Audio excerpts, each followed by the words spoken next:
To examine the heart, stand at the patient's right side.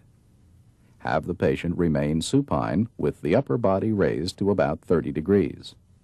Inspect the precordium, noting any pulsations, heaves, or retractions. There are none here. Look for the apical impulse, which, when visible, is normally seen in the left fifth interspace at or medial to the midclavicular line. Using your fingertips, palpate for pulsations or heart sounds in the right second interspace, left second interspace,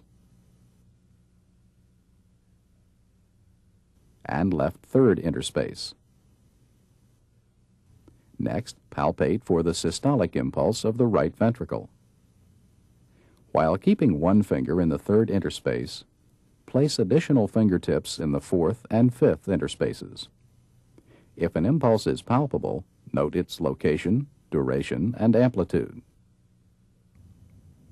If the patient's chest has an increased anteroposterior diameter, palpate for the right ventricular impulse high in the epigastric area, where it may be easier to feel.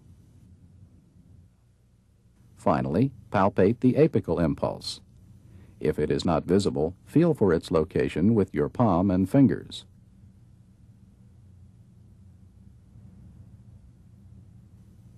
When you find it, assess it with your fingertips.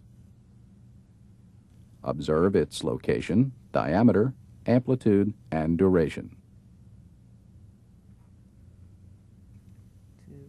Identify its location by the interspaces in which you feel the apical impulse and by its distance in centimeters from the mid-sternal or mid-clavicular line.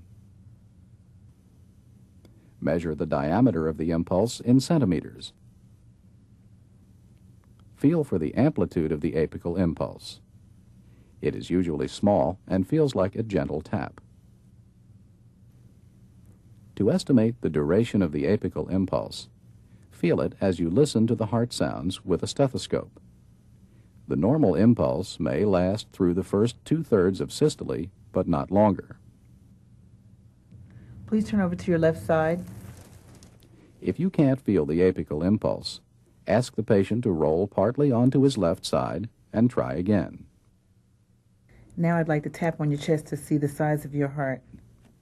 If you still can't feel the apical impulse, estimate heart size by percussion. Starting on the far left of the chest, percuss toward the left border of cardiac dullness in the third, fourth, fifth, and possibly sixth interspaces.